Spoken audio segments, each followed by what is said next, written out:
अभी आपको बराह रास्त लिए चलेंगे। इस वक्त वजीर आजम शहबाज शरीफ अक़वाम मुत्तहिदा की जनरल असम्बली से खिताब कर रहे हैं।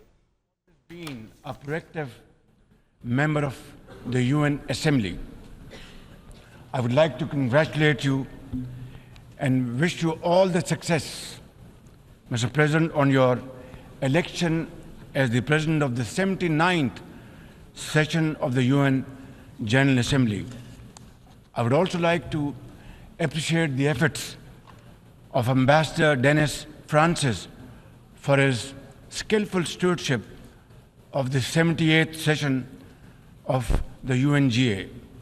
Mr. President, the father of our nation, Quaid-e-Azam Muhammad Ali Jinnah, declared in 1947 that we stand by the United Nations Charter and will gladly make our full contribution to peace and prosperity of the world. Pakistan has stood by this commitment unwaveringly. Today, we are facing most daunting challenges to the world order. Israel's genocidal war in Gaza, a dangerous conflict in Ukraine, destructive conflicts across Africa and Asia, rising geopolitical tensions, resurging terrorism, galloping poverty, stifling debt, and the mounting impact of climate change, we feel the chill of a new world order. In response to these challenges, our Secretary General Antonio Guterres called for the Summit of the Future. It led to the adoption of the 54 actions on development, peace and security, technology and global governance in the Pact of the Future. Mr. President, today I stand before you to express the searing pain and anguish of the people of Pakistan at the plight of the people of Gaza. Our heart bleeds as we witness the tragedy unfolding in the Holy Land, a tragedy that shakes the very conscience of humanity and the foundation of this institution. Mr. President, can we, as human beings, remain silent while children lie buried under the rubble of their shattered homes? Can we turn a blind eye to mothers cradling the lifeless bodies of the children? This is not just a conflict, this is systematic slaughter of innocent people of Palestine.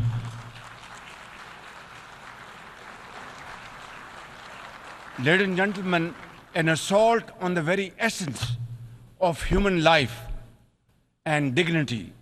The blood of Gaza's children stains the hands of not just the oppressors, but also those who are complicit in prolonging this cruel conflict. When we ignore their endless suffering, we diminish our humanity. It is not enough to condemn, Mr. President. We must act now and demand an immediate end to this bloodshed. We must remember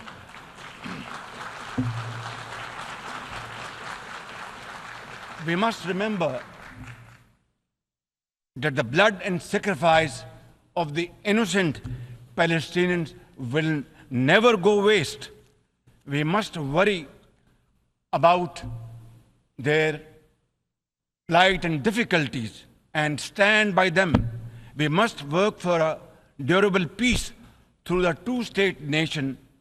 We must seek a viable, secure, contiguous and sovereign state of Palestine based on the pre-1967 borders with Al-Quds Al-Sharif as its eternal capital, and to advance the goals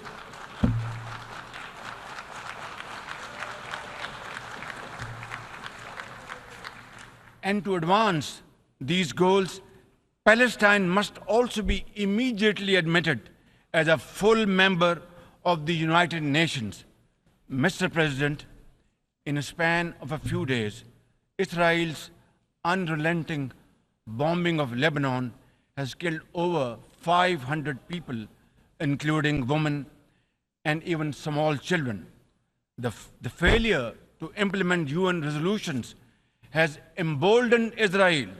It threatened to drag the entire Middle East into a war whose consequences could be very grave and beyond. वज़ीर आज़म मियां मोहम्मद शहबाज शरीफ अक़वाम मुत्तहिदा की general assembly से खिताब कर रहे हैं, जिसमें उनका बताना है कि अक़वाम मुत्तहिदा जनरल असम्बली से दूसरी बार खिताब एजाज़ की बात है।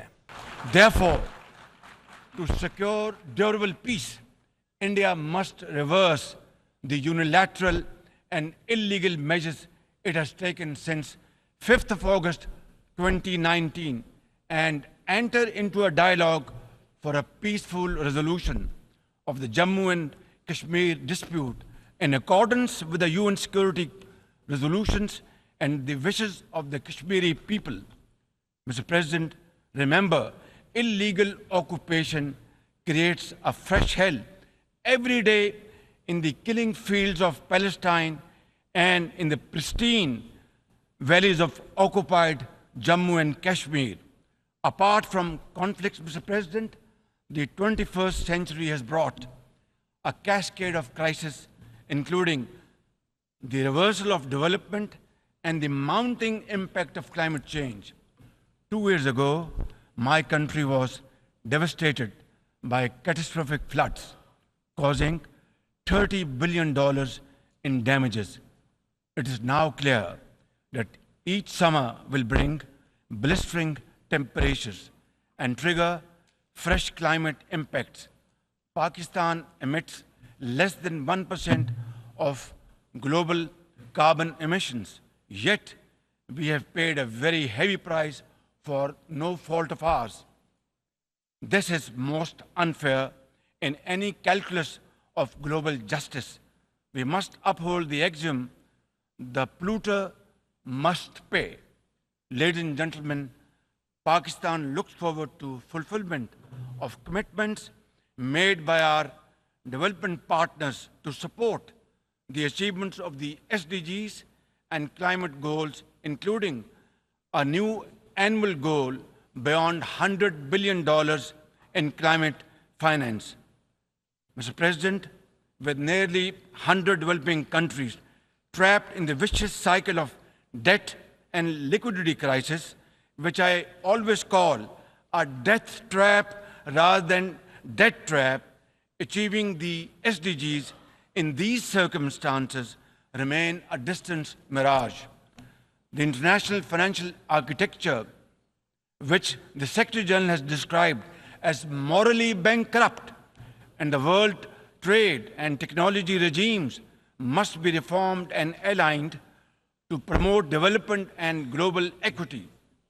Mr. President, since assuming office in March this year, the progress and prosperity of my 240 million people has been my singular focus. We have taken some very difficult but necessary decisions that have rescued our economy from collapse, restored macroeconomic stability, controlled fiscal deficits, and strengthened our reserves. As a result, inflation has come down to a single digit by the grace of God, and the prospects for economic growth has revived. I would like to explain this challenge and the way we are negotiating, Mr. President, by reciting a stanza from a poem which enormously makes me very emboldened, very brave, and hardworking, and commit untiring efforts. And this stanza is a befitting example of hard work and, of course, facing challenges and then pave the way for success stories. And stanza is, when things go wrong, as they sometimes will, when things go wrong, as they sometimes will, when the road you are trudging is all uphill, when things go wrong, as they sometimes will, when the road you are trudging seems all uphill, when the credits are low and debts are high, when the credits are low and debts are high when you want to smile, but you have to sigh. When you want to smile, you have to sigh. When care, read health. When care is pressing you down a bit, when care or health is pressing you down a bit, rest if you must, but don't you quit. This is how, Mr. President, we have learned to face our challenges and negotiate the most daunting challenges we have faced. Mr. President, situated at the crossroads of South and Central Asia and the Middle East, we have prioritized geoeconomics and regional connectivity to secure win-win outcomes for our people. The second phase of the landmark China-Pakistan Economic Corridor has been successfully launched through the APEX Special Investment Facilitation Council. We are mobilizing investments in resilient infrastructure, renewable energy, minerals, sustainable agriculture, and technology. This will herald a new era of development and modernization in my beloved country. Ladies and gentlemen, for 2 decades, Pakistan has fought terrorism boldly and most successfully, defeating terrorist groups within Pakistan. We have paid a very heavy price. 80,000 of our brave soldiers and civilians have been martyred, including innocent school-going children. And the gory memories of APS school carnage haunt us till date. Our economy has suffered a loss of $150 billion. Unfortunately, today we are again confronted by a new wave of externally financed and sponsored terrorism, especially by the TTP, Fitna al-Khawarij, and its associates. Ladies and gentlemen, make no mistake, inshallah, by the grace of God, we are determined to eliminate this threat as well through our comprehensive national effort by the name of Azm-e-Istehkam, meaning resolve to promote peace and stability. And we will work collectively with the international community to combat all forms of terrorism and reform the global counter-terrorism architecture. Mr. President, Pakistan seeks the earliest possible normalization of the situation in Afghanistan. We join the UN's appeal for $3 billion in humanitarian assistance to the millions of suffering Afghan brothers and sisters. At the same time, we endorse and share the international expectations that the Afghan interim government would respect human rights, including the rights of women and girls, and promote political inclusion. In particular, the interim government must take effective action to neutralize all terrorist groups within Afghanistan, especially those responsible for cross-border terrorism against neighboring countries. These include ISIL-K, Daesh, the Al-Qaeda associated TTP, Fitna al-Khawarij, Majid Brigade, the BLA, and other terrorist groups which unfortunately are seen on Afghan territory. Mr. President, another troubling global development is the escalation of Islamophobia, which is now manifested by frequent desecrations of the Holy Quran, attacks on mosques, negative stereotyping of Muslims, and acts of discrimination and violence against them. The most alarming manifestation of Islamophobia is the Hindu supremacist agenda in India. It aggressively seeks the subjugation of 200 million Muslims and the obliteration of India's Islamic heritage. Pakistan and the OIC will work with the UN Secretary General and a special envoy to implement a plan of action to combat this scourge. Ladies and gentlemen, Pakistan seeks an immediate end to the tragic conflict in Ukraine and its peaceful resolution in accordance with the UN Charter and international agreements. Ladies and gentlemen, Pakistan has a long and proud history of solidarity, friendship, and cooperation with the nation of Africa.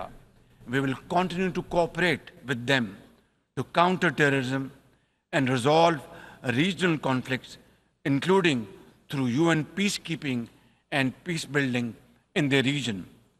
Finally, Mr. President, as we leave this august hall, we must carry with us a message for our people that the weak are not voiceless, that the oppressed should not lose hope, that poverty is not preordained, and that Allah Almighty promise of justice and equality in our terrestrial home must be respected.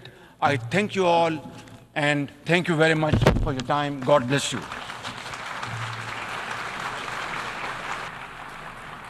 आज़म मियां मोहम्मद शहबाज शरीफ अक़वाम मुत्तहिदा की general assembly से खिताब कर रहे हैं, जिसमें उनका बताना है कि अक़वाम मुत्तहिदा जनरल असम्बली से दूसरी बार खिताब एजाज़ की बात है।